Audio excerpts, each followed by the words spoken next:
नमस्ते बच्चों, माधवी रिजल्ट के प्लेटफॉर्म पे आपका बहुत बहुत स्वागत है। आज हम लोग करंट अफेयर सीरीज में पहला कदम रखे हैं और करंट अफेयर का हमारा ये पहला वीडियो है जिसमें कि एसएससी, सीजीएल, रेलवे के लिए हम करंट अफेयर डिस्कस करेंगे। तो बिना देरी किए हम स्टार्ट करते हैं। पहला करंट अफेयर जिसमें India among world most equal society, world bank report, Gini index data. ये क्या होता है? सबसे पहले तो हम ये समझते हैं कि गिनी इंडेक्स क्या है और इक्वल सोसाइटी क्या है। इक्वल सोसाइटी वो होती है जब आय में असमानता ना हो। जैसे हमारे भारत के लोगों का किसी का आय बहुत ज्यादा वेल्थ है और किन्हीं का वेल्थ बहुत कम है, तो ये सिचुएशन भारत में अब धीरे धीरे कम हो रही है। यानी कि सबको इक्वल वेल्थ प्राप्त हो रहा है, सबको इक्वल पैसा मिल रहा है। ऐसा गिनी इंडेक्स डेटा जो वर्ल्ड बैंक पब्लिश करती है उन्होंने बताया है। तो इसके बारे में हमें थोड़ा सा और जानकारी लेना चाहिए। इंडिया का रैंक 4th है ग्लोबली और इनकम इक्वल में। फिर उसके बाद हम देखते हैं फर्स्ट रैंक पे कौन है। स्लो रिपब्लिक जो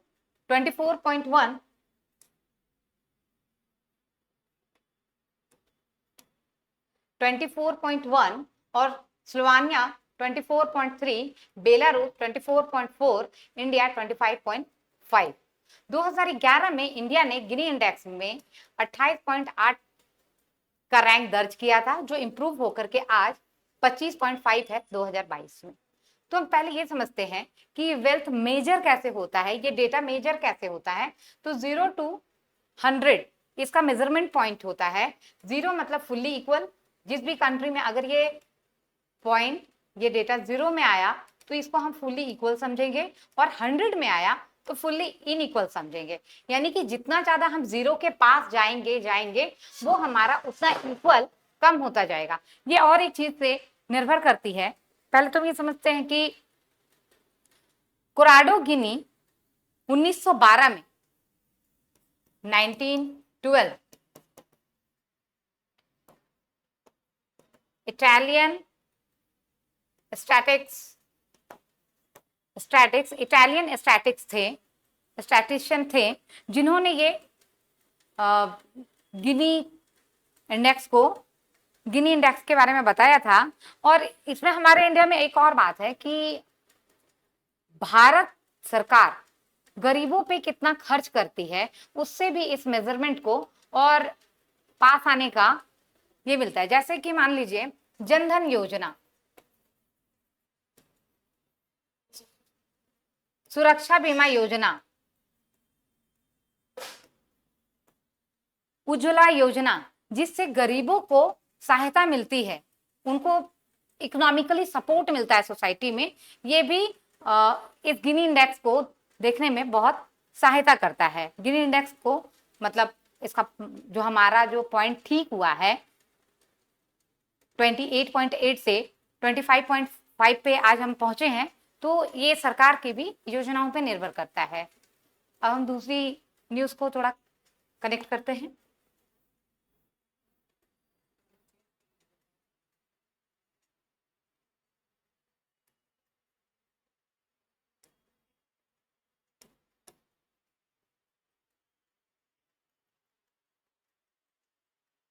दूसरा न्यूज है हमारा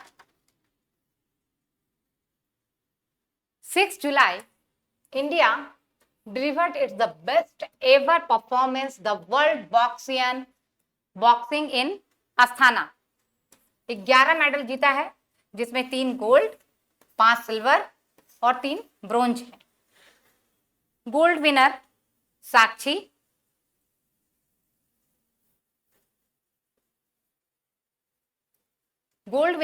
साक्षी, जास्मीन और नुपुर है। साक्षी 54 केजी में, जास्मीन 57 केजी में और नुपुर 80 केजी में। 54 केजी, 57 केजी, 80 केजी। थोड़ा सा इस न्यूज में आगे बढ़ते हुए हम लोग ये समझते हैं, ये एक्चुअली सेकंड इवेंट था वर्ल्ड बॉक्सिंग कप के लिए। ये सेकंड इवेंट था। तो पहला इवेंट कहाँ हुआ था? पहला इवेंट अप्रैल में ब्राजील में हुआ था, जिसमें हम लोगों ने 6 मेडल हासिल किए थे। और ये तीसरा और फाइनल इंडिया में होने जा रहा है, थर्ड एंड फाइनल इंडिया में होने जा रहा है नवंबर के आसपास। ठीक है,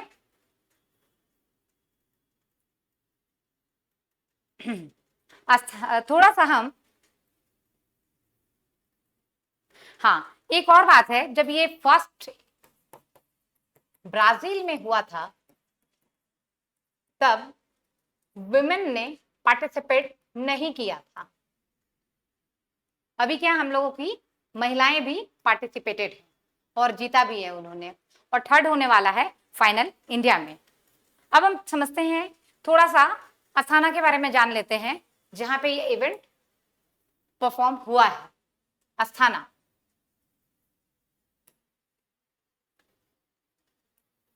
Asthana, Asthana is the capital of Kazakhstan.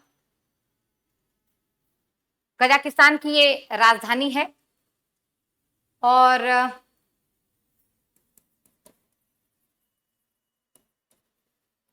Kazakhstan की ये राजधानी है।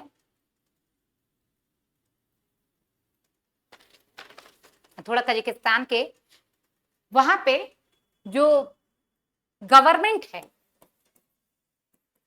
कजाकिस्तान की जो गवर्नमेंट है वो presidential,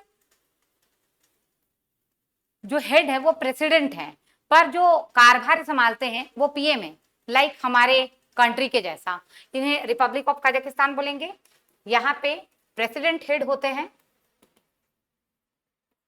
head of the state, head of the state जो होते हैं वो प्रेसिडेंट होते हैं, बट जो वर्किंग होते हैं वो पीएम होते हैं। तो प्रेसिडेंट कौन है यहाँ?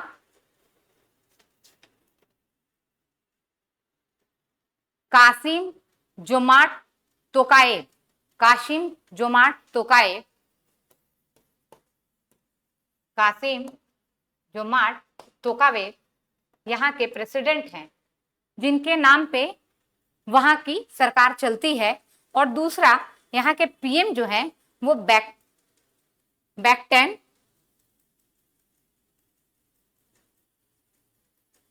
ओल्जास बैक्टेनो है, ओल्जास, ओल्जास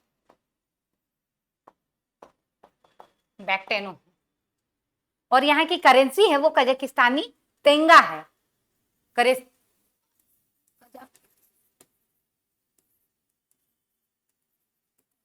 कजाकिस्तान करेंसी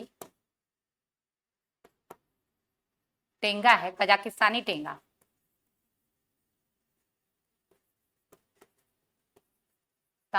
टेंगा, टेंगा है। तो ये चीज आप ध्यान रखेंगे। वर्ल्ड कप पूछा जाएगा, बॉक्सिंग वर्ल्ड कप, तो इसमें 3 चीज ध्यान रखना है आपको। पहले तो ये पहला ब्राजील में परफॉर्म हुआ था जिसमें महिलाओं ने भाग नहीं लिया था। दूसरा अस्थाना में परफॉर्म हुआ है जो कजाकिस्तान की राजधानी है, और इसमें महिलाओं ने पार्टिसिपेट किया। साक्षी, जास्मीन और नूपुर विजेता रही, गोल्ड विजेता। और अगर हम कजाकिस्तान के बारे में थोड़ा समझे तो कजाकिस्तान की जो राजधानी है वो अस्थाना है, जहां ये बॉक्सिंग चैंपियनशिप परफॉर्म हुआ है, वर्ल्ड बॉक्सिंग चैंपियन। और कजाकिस्तानी तेंगा है। थोड़ा सा हम कजाकिस्तानी तेंगा है, ये हो गया। अब हम तीसरे न्यूज की तरफ चलेंगे। तीसरा न्यूज हमारा है, तीसरा न्यूज है India qualify AFC women Asian cup 2026 after 2022 years. इसका यह मतलब हुआ भारत ने एएफसी विमेन एशियन कप 2026 में जीता है। 22 सालों बाद, 22 सालों बाद यहां पे जीता है। वो क्या? India women's football defeated Thailand 2-1 their final Group B match of AFC Women Asian Cup 2026 qualify the Chiang Mai Stadium, Chiang Mai stadium. ये थाईलैंड में है और हम लोगों ने थाईलैंड में ही जा करके थाईलैंड के खिलाड़ियों को हराया। ये बहुत गर्व की बात है और 22 सालों में ये ऐसा हम लोगों ने पहली बार किया है। तो हम थोड़ा सा फुटबॉल चैंपियनशिप के बारे में भी समझेंगे और थाईलैंड के बारे में थोड़ा समझेंगे, क्योंकि थाईलैंड के बारे में भी रिलेटेड क्वेश्चन आ सकते हैं, क्योंकि थाईलैंड से रिलेटेड न्यूज है। तो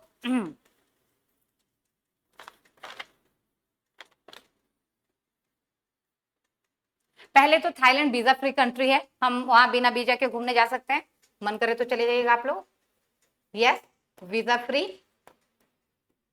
आप घूमने के लिए वीजा की जरूरत नहीं है, पर पासपोर्ट की जरूरत होती है फर्स्ट। दूसरा है बैंकॉक इसकी कैपिटल है थाईलैंड की। थाईलैंड की जो कैपिटल है वो बैंकॉक है। बैंकॉक है, थाईलैंड की जो कैपिटल है वो बैंकॉक है। और तीसरी है वहां एक्चुअली कॉन्स्टिट्यूशनल मोनार्की है। अगर हम राज्य की बात करेंगे, वहां गवर्नमेंट कैसे चलती है, कैसे गवर्नमेंट परफॉर्म करती है, तो वहां कॉन्स्टिट्यूशनल मोनार्की है। ये क्या चीज है? कॉन्स्टिट्यूशनल मोनार्की वो होती है कि हमारा संविधान भी है, संविधान भी है और संविधान के साथ साथ हमारे पास राजा भी है। इसको हम बोलते हैं constitutional monarchy. Constitutional monarchy, constitutional monarchy में संविधान भी है, जैसे हमारे पास कॉन्स्टिट्यूशन है उनके पास भी है, पर हमारे पास राजा नहीं है, उनके पास राजा है। बट हाँ, कॉन्स्टिट्यूशन में उनके लिमिटेड पावर्स दिखाए गए हैं। अब उनके पास ज्यादा पावर बचे नहीं है, पहले होता था। अभी वहां पे पीएम हेड होते हैं। पीएम, यहाँ राजा का नाम है बाजीराव लोंगकोर्न और इनको राम 10वें के नाम से भी जाना जाता है। महाबाजीराव लोंगकोर्न,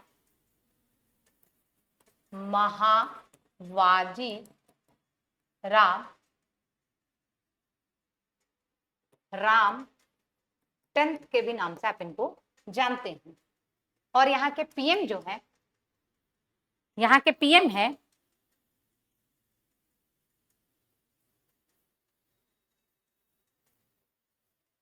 यहाँ के पीएम है, इनका नाम प्रोनाउंसिएशन थोड़ा टफ है, पेतो टॉर्ग सिनावात्रा।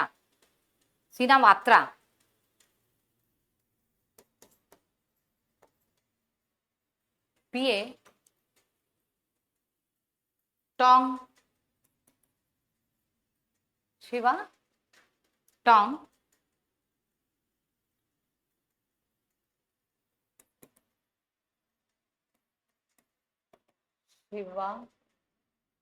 शिवात्रा, ऐसा इनका कोई पीएम का नाम है। बहुत खतरनाक नाम है, याद कर लीजिएगा, एग्जाम में पूछने की संभावना अधिक है, क्योंकि बाद ही 22 सालों बाद हम लोगों ने ये एशियन कप जीता है। और ये बहुत ज्यादा ही गर्व की बात है महिलाओं के लिए भी और महिला फुटबॉल टीम के लिए भी और हम भारतीयों के लिए भी।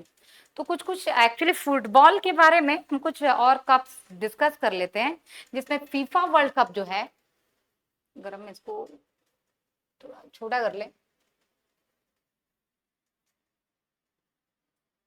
हाँ, अगर हम फुटबॉल की बात करेंगे तो फुटबॉल में highest FIFA world cup, FIFA world cup सबसे हाईएस्ट है। ये हर 4 साल में परफॉर्म होता है, एवरी 4 इयर्स में परफॉर्म होता है, पहला। दूसरा है UEFA, most important tournament in European union. European union में होता है यूईएफए, ये यूरोपियन यूनियन में परफॉर्म होता है। ये मोस्ट इंपॉर्टेंट है, ये आप ये लिख लेंगे, हो सके ये मिलान के लिए आ जाए फीफा वर्ल्ड कप। हाँ, दूसरा है कोपा अमेरिका, ये साउथ अमेरिकन कंट्री के कोपा अमेरिका, ये साउथ अमेरिका कॉन्टिनेंट के लोग खेलते हैं, ये भी इंपॉर्टेंट है बहुत। दूसरा है हमारे यहाँ पर 3 है, डूरन, सुब्रोतो और संतोष ट्रॉफी। डूरन,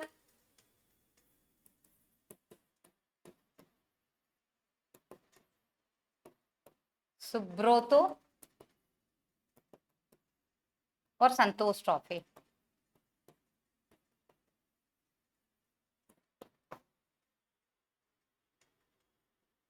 डूरन जो है वो ओल्डेस्ट फुटबॉल टूर्नामेंट है इंडिया का, ओल्डेस्ट लिखेंगे इसको आप, ओल्डेस्ट है,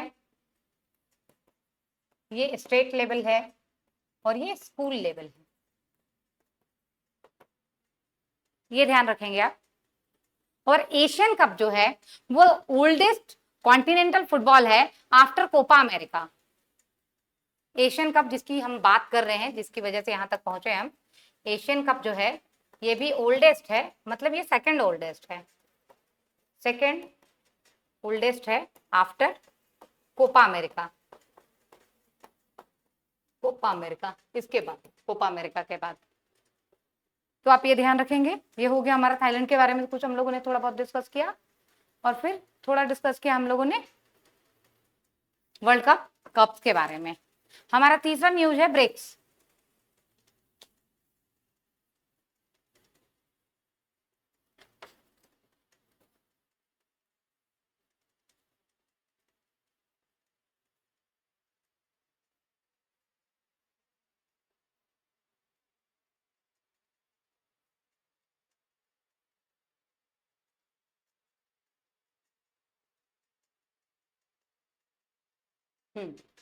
ब्रिक्स,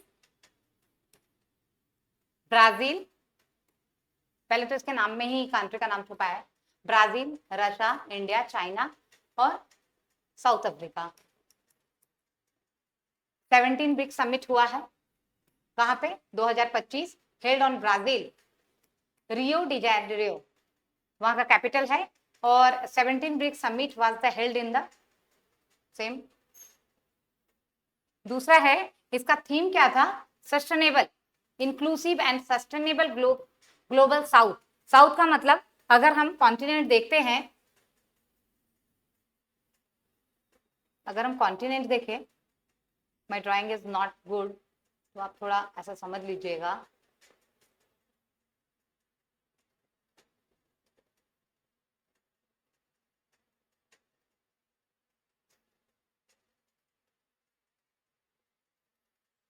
ये अगर हम पूरे वर्ल्ड को बना लिए, कॉन्टिनेंट को, तो ये बोल रहा है इंक्लूसिव, समावेशी और सतत विकास कहाँ का हो? ग्लोबल साउथ का। ग्लोबल साउथ का मतलब जो साउथ के कंट्रीज हैं, इक्वेटर के नीचे के जो कंट्रीज हैं, उनका विकास जो है, उनका जो विकास है वो सतत हो, समावेशी हो और सतत हो। समावेशी यानी कि सभी का विकास हो, समावेशी हो और सतत विकास हो। सस्टेनेबल मतलब हमारे आने वाली पीढ़ी को भी वही चीज मिले जो आज हमें मिल रही है। जैसे हमारे जो मम्मी पापा थे वो कुआं से पानी पी लेते थे, बट आज हमें मिनरल वाटर की जरूरत पड़ रही है। इसका ये मतलब है कि पिछले 20, 30, 40 सालों में विकास तो हुआ है पर सतत नहीं हुआ, क्योंकि सस्टेनेबल गोल मिलने के लिए आपको जो भी चीजें हमें प्राप्त है वो हमारे आने वाले जनरेशन को भी प्राप्त होनी चाहिए। It was chaired by the president Lula da Silva of Brazil. वहां के हेड है, प्रेसिडेंट है लूला दा सिल्वा, लूला दा सिल्वा, इनको याद रखिएगा, लूला दा सिल्वा को। ये वहां के प्रेसिडेंट हेड हैं ब्रिक्स के। यहाँ पे जो गवर्नमेंट है, एक्चुअली ब्राजील के बारे में थोड़ा सा जान लेते हैं हम। यहाँ की जो गवर्नमेंट है वो फेडरल गवर्नमेंट है, फेडरल गवर्नमेंट है, यानी कि स्टेट और सेंट्रल दोनों मिल करके गवर्नमेंट चलाते हैं। ये हमारे यहाँ भी फेडरल कॉन्स्टिट्यूशन है, वैसे ही सेम सेम।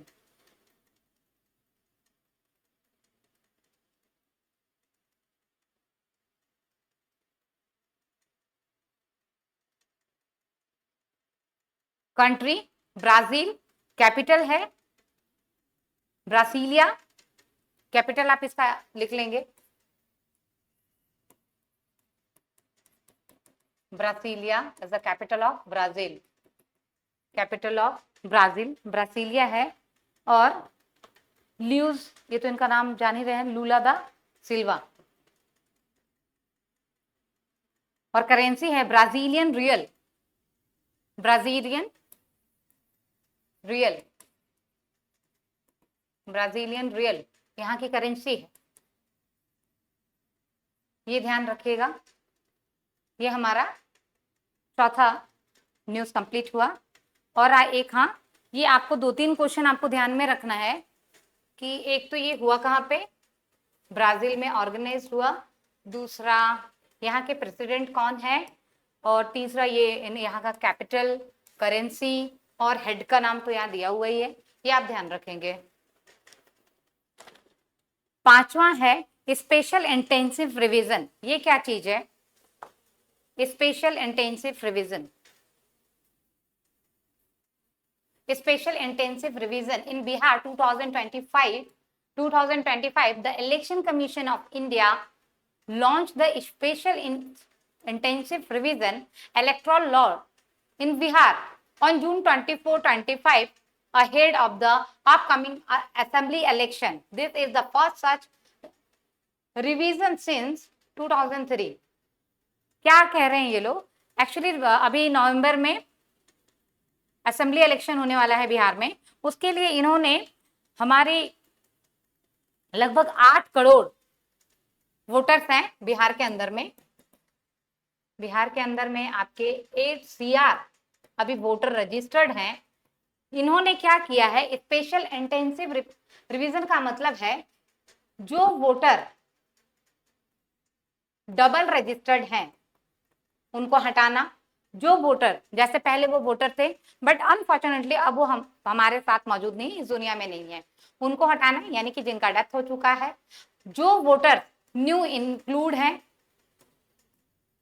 इंक्लूड हो रहे हैं, किन्हीं का 18 ईयर्स हो गया, कभी वो बच्चे थे 2003 में या जन्म लिए थे, उनका 2003 में वो अभी वो न्यू बॉर्न थे, अब वो क्या हो गए कि 18 के हो गए हैं, तो उनको ऐड करना, ठीक है, ऐसा किया जा रहा है।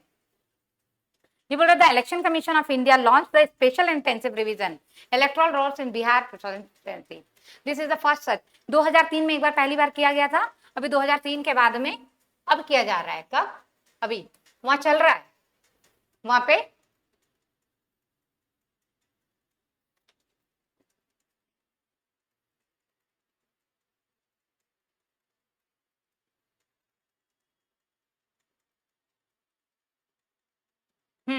पहले आपको एक और बात समझनी है, आप स्पेशल इंटेंसिव रिवीजन में ये डोर टू डोर जाएंगे, यहाँ लिखा हुआ है, ये डोर टू डोर जाएंगे और वेरिफिकेशन करेंगे, डोर टू डोर जा करके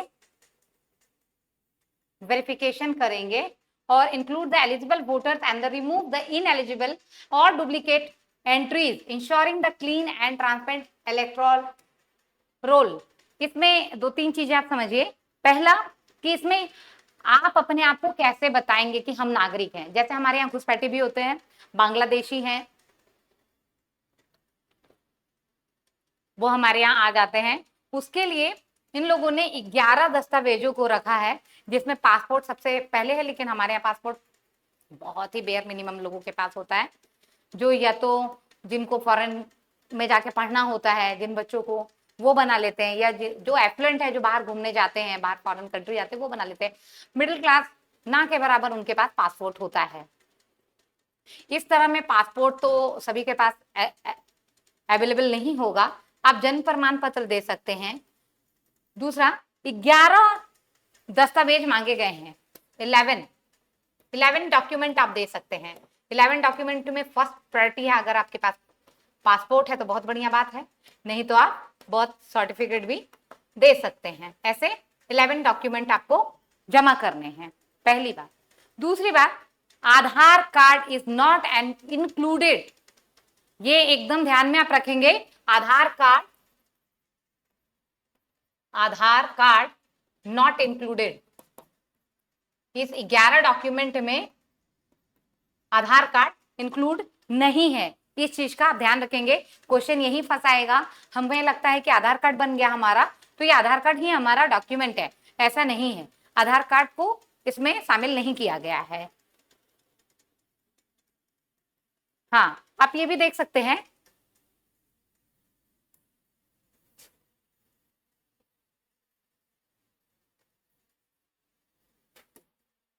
ये चीज याद रखेंगे, SIR special intensive conducted under the Article 324 Constitution and Section Representation People Act 1950। ये पूछेगा कि इस आर्टिकल के तहत, किस अनुच्छेद के तहत इसको कंडक्ट किया जा रहा है, तो अनुच्छेद 324 आप याद रखेंगे। अपील, इसमें और दो चीजें हैं जो आप नोट कर लीजिए। ये लास्ट इसका जो डेट होगा आपको डॉक्यूमेंट सबमिट करने का, वो 25 जुलाई है। लास्ट डॉक्यूमेंटेशन मतलब सबमिट, जो आप 11 डॉक्यूमेंट जमा करेंगे वो 25 जुलाई तक ही जमा कर सकते हैं। ठीक है, अगर किसी को कोई प्रॉब्लम होता है तो वो डिस्ट्रिक्ट मजिस्ट्रेट से जाकर के, जो election officer, chief election officer मतलब डिस्ट्रिक्ट मजिस्ट्रेट और चीफ इलेक्शन ऑफिसर से जाकर के मिल सकते हैं कि मेरे पास ये डॉक्यूमेंट नहीं है, नहीं मिल रहे हैं, और भी कुछ जो भी इशू आए वो वहां जाके पूरा कर सकते हैं। और ड्राफ्ट मतदान सूची, और ये 30 सितंबर 2025 तक कंडक्ट हो जाना चाहिए, ऐसा इसमें बोला गया है। तो ये हो गया आपका कुछ इसमें एक कंट्रोवर्सी भी चल रही है जो पॉलिटिकल पार्टी अराइज कर रहे हैं, जैसे कि कांग्रेस ये बोल रही है कि इतने कम दिनों में कैसे इतने बड़े पॉपुलेशन को आप कंडक्ट कीजिएगा, किनके पास में प्रॉपर डॉक्यूमेंट नहीं होता है, तो आप डॉक्यूमेंट इतना जल्दी वो कहाँ से लाएगा। सही बात है, तो इससे बहुत सारे दलित, मार्जिनलाइज पीपल छूट जा सकते हैं। सही है, ये बात में कहीं कोई प्रॉब्लम नहीं है, क्योंकि ऐसा पिछली बार भी हुआ था जब असम में इस तरह का वेरिफिकेशन हो रहा था, तब हम देखे थे बहुत सारे लोगों को बहुत दिक्कत हुई थी। पर ठीक है, जिनके पास डॉक्यूमेंट है एक बार वो तो एनरोल हो जाए, जिनके पास नहीं है उसके लिए तो सरकार कुछ ना कुछ प्रावधान जरूर निकालेगी। अब हम चलते हैं अगले न्यूज की ओर, जो है हमारा पीएम नरेंद्र मोदी जी गए हुए थे ब्राजील, और ब्राजील में उन्हें ऑनर अवार्ड ना मिले ऐसा हो ही नहीं सकता, हमारे मोदी जी हैं ही ऐसे। PM Narendra Modi was conferred the Brazil's highest civilian award, the Grand Collar National Order of the Southern Cross by the President वही लूला दा सिल्वा, ब्रासीलिया, उनके राजधानी में ये दिया गया। तो बाकी आप समझ गए ना, ये ब्राजील की आप कैपिटल ब्रासीलिया, करेंसी और हेड ऑफ गवर्नमेंट जो भी है, पीएम या प्रेसिडेंट जो भी आप उनका, ये तो इनका नाम है लूला दा, जो इनके प्रेसिडेंट है, प्रेसिडेंट है लूला दा सिल्वा, इनको याद रखिएगा। और सिविलियन अवार्ड है, उसका नाम है the grand collar of national order of the southern cross, है ना, ये इनको मिला है। और इसके लिए आप वो चीज ध्यान रखेंगे, यहाँ फेडरल गवर्नमेंट है, और फेडरल गवर्नमेंट में भी प्रेसिडेंट हेड है, और प्रेसिडेंट का नाम है लूला दा सिल्वा, और कैपिटल यहाँ की ब्रासीलिया है, और करेंसी यहाँ की रियल है, ब्रासीलियन रियल, ये आपको ध्यान रखना है, ब्रासीलियन रियल है, ब्रासीलियन रियल है। अब हम 7वें न्यूज की ओर अपनी चलते हैं। 7, Indian navy incurred the first indigenous diving support vessel निस्तार। What is it? ये क्या है निस्तार? ये एक ऐसा पनडुब्बी है, जैसे कई लोग जहाज में सफर कर रहे हैं, वो डूब गया, जहाज डूब गया, लोग नीचे फंस गए, तो उनको कैसे हम रेस्क्यू करेंगे। लड़ाई के समय में भी ऐसा होता है, कई जहाज डूब जाते हैं, या वो डूबकर फाइट कर रहे हैं, तो कई बार वो बहुत नीचे चले जाते हैं, तो उनको रेस्क्यू नहीं किया जा सकता है। तो इसी रेस्क्यू के लिए ही इसको बनाया गया है। और ये सबसे बड़ी बात है, इंडिजिनियस है, मतलब भारत निर्मित, मतलब स्वदेशी आप बोल सकते हैं, ये स्वदेशी है, ऐसा आप समझिए, ये स्वदेशी है। और Indian navy include the first indigenous design and build diving support vessels, DSP निस्तार। ये निस्तार का मतलब क्या होता है? एक्चुअली ये साइंस वर्ड से डेराइवन है। साइंस वर्ड में, और ये सेरेमनी कहाँ हुआ? Visakhapatnam. Officially handed over the Hindustan CP limited, ये इसके द्वारा बनाया गया है, हैंडेड बाय, ये बनाया गया है हिंदुस्तान सीपी लिमिटेड के द्वारा। Nistar derived from the Sanskrit word meaning liberation और द रेस्क्यू, यानी कि किसी को निकालना, किसी को बचाना। अगर वो उस स्थिति में है कि अब उसे मरने जीने का नौबत है, तो उस समय उसको रेस्क्यू करके निकालना, दिस इज मीन ऑफ निस्तार।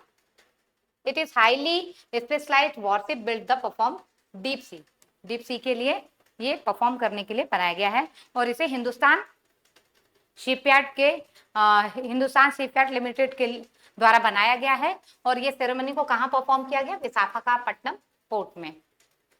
8वें न्यूज की तरफ हम चलते हैं। Today's 8 news, 125 birth anniversary doctor Shyama Prasad Mukherjee, इनके बर्थ एनिवर्सरी के लिए बोला गया है। विजनरी लीडर थे ये, इनका विजन बहुत ही क्लियर था, नेशनलिस्ट थे और फाउंडर थे भारतीय जन संघ के, जो आज आप भारतीय जनता पार्टी देख रहे हैं उसी का फाउंडेशन मान सकते हैं। इनका जन्म 1901 में कोलकाता में हुआ था। जब हमारे हम देखते हैं हिस्ट्री कहाँ से पूछ लिया, हिस्ट्री में तो पर्सनालिटी पूछ रहे हैं, कहाँ से पूछ लिए? एक्चुअली जब हिस्ट्री में पूछते हैं कुछ लोगों के बारे में, तो आप ध्यान रखिएगा, ऐसे पर्सन जो करंट में है, जिनके बारे में बातें चल रही हैं, जैसे इनका 125 एनिवर्सरी आया, बर्थ एनिवर्सरी, तो ये अभी करंट न्यूज में है। करंट न्यूज में रहने का ये मतलब है कि वो जो पर्सनालिटी है वो हमारे लिए इंपॉर्टेंट हो जाती है in the contest of examination, तो उनके बारे में आप जरूर ध्यान रखें। 125th birth anniversary of doctor Shyama Prasad Mukherjee, और ये विजनरी लीडर थे, नेशनलिस्ट थे, फाउंडर थे भारतीय जन संघ के, और इनका जन्म 1901 में कोलकाता में हुआ था। और यंगेस्ट वाइस चांसलर थे। 19 youngest vice chancellor of Calcutta university, ठीक है। 1951 में founded the Bharatiya Jan Sangh, laying the ideological foundation of today BJP, मतलब सेम दोनों का आइडियोलॉजी था, तो आप ऐसा मान सकते हैं कि उसी के फाउंडर टाइप हो सकते हैं, ये फाउंडर हैं। तो ये इस तरह के पर्सनालिटी को आप अपने कॉपी में, जहाँ पे एक आप कॉपी बना लीजिए जिसमें आप पर्सनालिटी के बारे में लिखे, पतली सी एक कॉपी हो, जो हिस्ट्री में आप पर्सनालिटी या कल्चर, कोई इवेंट है जो कल्चरल इवेंट है, वो सबको आप नोट डाउन कर लीजिए। इस तरह आपको पता चलेगा हिस्ट्री खुद एक सब्जेक्ट जो है वो स्टैटिक है, बट उसमें भी डायनामिक आता है, उसमें भी कुछ न्यूज ऐसे आते हैं जो करंट में रहते हैं। इसीलिए उसमें क्या है कि जो करंट न्यूज है वो पूछ लेते हैं, फिर हमें समझ नहीं आता, हिस्ट्री तो इतना पढ़ा था हमने, इतना गांधी जी के बारे में पढ़ा, मुगल एम्पायर के बारे में पढ़ा, नेहरू जी के बारे में पढ़ा, लेकिन पूछ तो कुछ और ही रहा है। तो ये चीज क्या है, जब आप करंट पढ़ेंगे, करंट में बने रहेंगे, तो आपको पता चलेगा कि हमें उन लोगों के बारे में जानने से ज्यादा और है कि इनके बारे में भी जाने जो हमारे करंट न्यूज में है। तो आप ऐसे करंट पर्सनालिटी ऑफ हिस्ट्री ऐसे करके लिख सकते हैं। हमारा 9वां न्यूज ये है, 9th न्यूज आज हम देखते हैं। 9th न्यूज हमारा है, India fish production double from years a blue revolution success story. India fish production 2013-14 में 95.79 लाख टन था, अभी वो 104 लाख टन हो गया 2024-25 में। 38,572 crore invested the fisher sector since 2015 में, इतनी की बढ़त हुई है। और सी फूड एक्सपोर्ट भी हम करते हैं,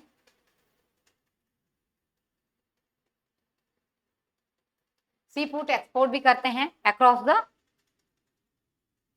वर्ल्ड, और cross 60,500 crore, boosting the rural livelihood. आपको ये पता है, अगर हम इंडिया का मैप थोड़ा सा ड्रॉ करें और ऐसे अगर हम चले जाएं, थोड़ा मिस्टेक हो गया,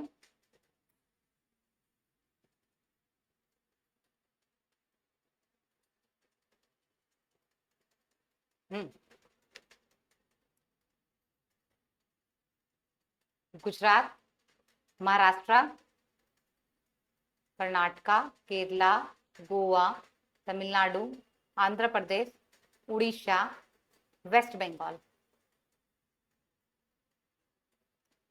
2 3 4 5 6 7 8 9 9 स्टेट ऑफ फिश प्रोडक्शन।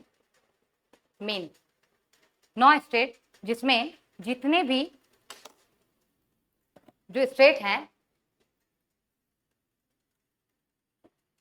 समुद्र किनारे हैं, उनका फिश प्रोडक्शन का जो काम है वो ज्यादा है, और वहां के जो गरीब लोग हैं, गरीब जनता है, वो मछली से ही, आपने कई मूवीज में भी देखा होगा, मछली उत्पादन वहां लोग करते हैं। सुबह में मछली बाजार लगता है, लोग मछली खरीदने जाते हैं, फिर वो हमारे, जैसे आप हमारे यहाँ देख लीजिए सब्जी बाजार, सब्जी लगा, सब्जी बाजार से सब्जी लोग खरीदते हैं, फिर उसको ले जाकर के अलग अलग जगह पर बेच रहे हैं। वैसे ही फिश मार्केट भी होता है। इसको हम लोग ब्लू रेवोल्यूशन के नाम से जानते हैं।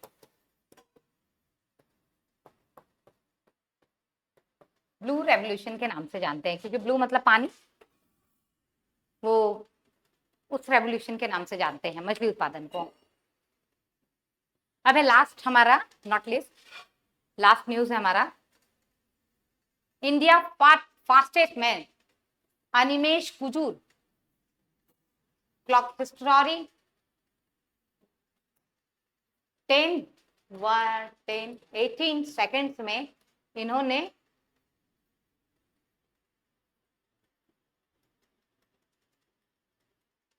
Animesh Kujur 22 year old sprinter हैं, जिन्होंने 100 मीटर की दौड़ इतने सेकंड में लगा डाली।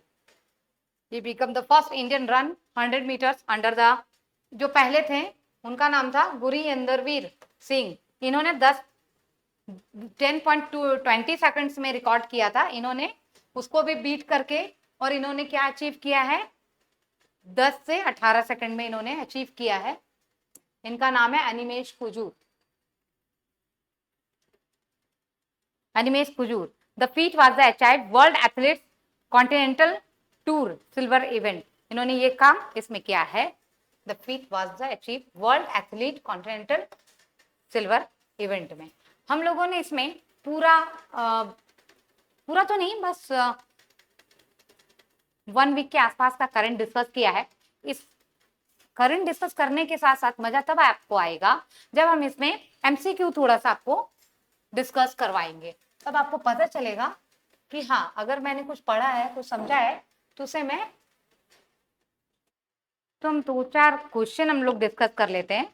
इससे हमें ये समझ आएगा कि हम लोगों ने जो पढ़ा है उसे क्वेश्चन आंसर के फॉर्मेट में हम सॉल्व कर पाते हैं या नहीं, यानी कि क्वेश्चन आंसर के फॉर्मेट, यानी कि एमसीक्यू, जो हमारा मोटिव है जिसे करना। India's rank terms income equality globally based on the Gini index of World Bank। हम लोगों ने देखा हमारा रैंक क्या है, 4th रैंक है, 4th रैंक है, और 25.5 है, 25.5 है आई थिंक, और 4th रैंक पे है, 1st रैंक नहीं है हमारा, 2nd रैंक नहीं है, 4th रैंक है।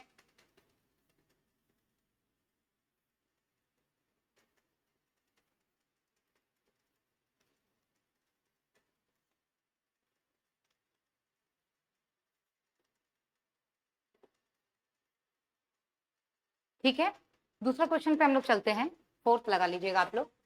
दूसरे क्वेश्चन पे चलते हैं। Who among the following Indian boxer the gold medal at the World Boxing Cup Asthana held on Asthana? Asthana वाला हमारा सेकंड है, ये पता है ना, अगर ऐसा भी क्वेश्चन पूछ ले, अस्थाना कौन सा परफॉर्म किया है, फर्स्ट, सेकंड या थर्ड, तो हमें ये पता होना चाहिए अस्थाना में सेकंड परफॉर्म हुआ है, फर्स्ट ब्राजील में हुआ है और थर्ड होने वाला है इंडिया में। ब्राजील के अंदर में किसी भी विमेन ने पार्टिसिपेट नहीं किया था, इसमें विमेन ने भी पार्टिसिपेट किया और हम जीते भी हैं। इसमें अप्रोक्स 6 मेडल हम लोगों ने जीता था, इसमें हम लोगों ने 11 मेडल जीता है। और कौन कौन सी हैं वो महिलाएं,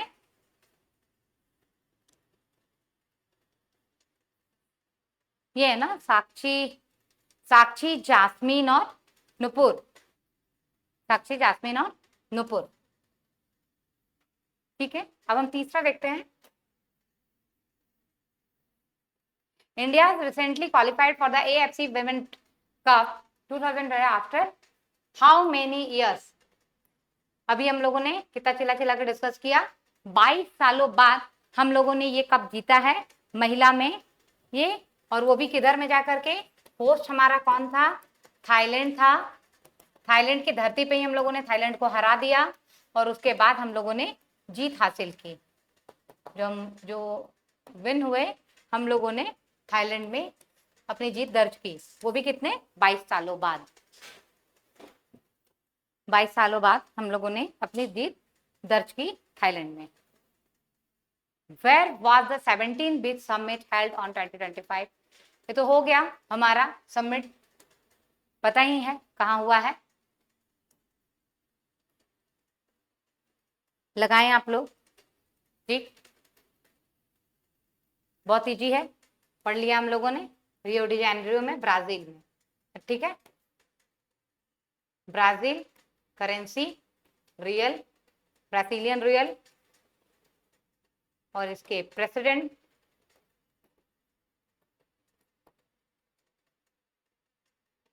सी है, ये प्रेसिडेंट हो गए, और ये कैपिटल ब्राजीलियन, कैपिटल हो गया ब्रासीलिया, ब्रासीलिया, और करेंसी हो गया Brazilian real, Brazilian real, real को इधर कर लीजिए, रियल।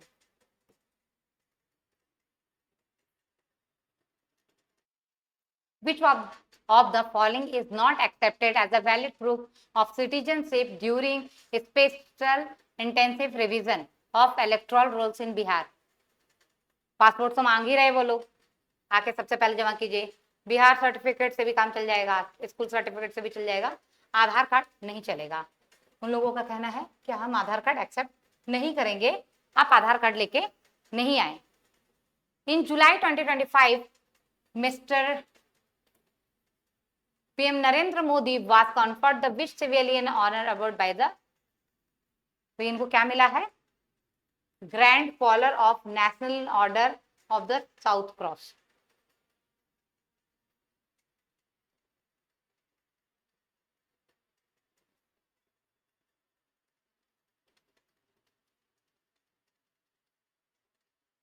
ये इनको अवार्ड मिला है मोदी जी को, ये ध्यान रखिएगा।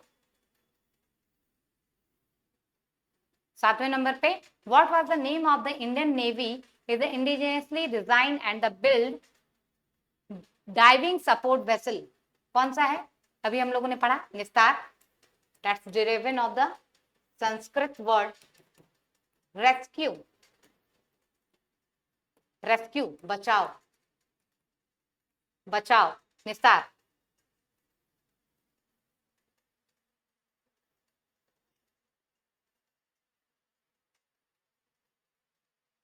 Doctor Shyama Prasad Mukherjee was the founded which is the political party? भारतीय जनसंघ, भारतीय जनसंघ।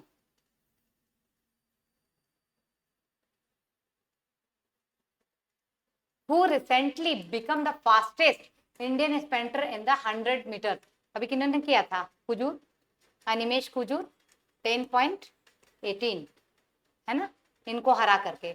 गुरविंदर वीर सिंह, इन्होंने 10.20 सेकंड्स में दर्ज हासिल की थी, इन्होंने इनको हरा करके 10.80 सेकंड में हासिल करा। ये हमारा सही आंसर है, Animesh Kujur. And 10th, what was the name of revolution to help the peace production double in 11 years, 11 साल में डबल हुआ है हमारा पीस प्रोडक्शन, तो उसका नाम क्या है? Blue revolution. ठीक है, ग्रीन रेवोल्यूशन कृषि के लिए होती है, यानी कि एग्रीकल्चर के लिए। व्हाइट रेवोल्यूशन है मिल्क के लिए। ब्लू रेवोल्यूशन है फिशरी के लिए, और येलो रेवोल्यूशन है मस्टर्ड के लिए। पर हमारा आंसर क्या है? ग्रीन रेवोल्यूशन, जिसने डबल प्रॉफिट किया 11 साल के बाद, 2013 से 2024-25, तो हमारा है ब्लू रेवोल्यूशन फिश प्रोडक्शन में। ये हमारा क्वेश्चन हुआ, और हम लोगों ने एमसीक्यू भी सॉल्व किया और देखा कि हमें कैसे करंट्स को पढ़ना है और कैसे करंट्स में हमको एमसीक्यू भी सॉल्व करना है। क्योंकि आप करंट्स पढ़ लिए और फिर उसके बाद आपने क्वेश्चन सॉल्व नहीं किया, एमसीक्यू नहीं बनाया, तो उसका फिर कोई फायदा नहीं होता। क्योंकि करंट तो बहुत पड़े हैं आपके मोबाइल्स पे, नेट पे, आप जहां दूसरे वीडियो खोलोगे आपको यही मिलेगा। लेकिन फायदा तब होगा जब आप उस पर एमसीक्यू सॉल्व करोगे, तभी पता चलेगा कि हमने जो पढ़ा है उसको हम कैसे याद कर पा रहे, कैसे मेमोराइज रख पा रहे। मेमोराइज रखने का एक ही तरीका है, वो है एमसीक्यू। अगर आप एमसीक्यू में बेहतर कर पाते हैं विद करंट अफेयर, तो आप वो करंट मेमोराइज रहेंगे। और अगर हम ये धीरे धीरे इसका लेवल बढ़ाएंगे तो आपको और भी अच्छे से याद रहेगा एमसीक्यू।